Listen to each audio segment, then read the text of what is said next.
అధికారంలోకి వచ్చిన నాటి నుంచి సంచలన నిర్ణయాలు తీసుకుంటున్నారు ట్రంప్. ఆయా దేశాలపై సుంకాలు విధిస్తున్నారు.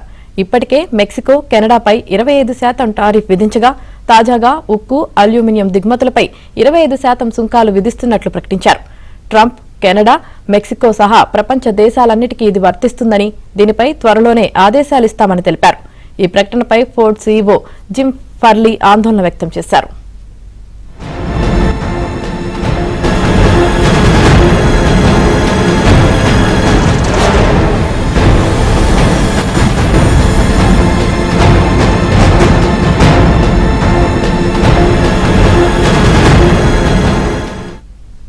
ట్రంప్ నిర్ణయంతో ఆటోమొబైల్ పరిశ్రమలో గందరగోళం ఏర్పడుతుందన్నారు ఫర్లీ. ట్రంప్ సుంకాల పెంపు బెదిరింపులు, ఎలక్ట్రిక్ వాహనాలపై ద్వేషం వల్ల చాలా ఖర్చు పెరిగే అవకాశాలు ఉన్నాయన్నారు ఫర్లీ. అమెరికాలో వాహనాల తయారీకి ప్రాధాన్యమని ట్రంప్ చెప్పినప్పటికీ టారిఫ్ ప్రణాళిక కారణంగా విధాన అనిశ్చితి నెలకొందని అన్నారు.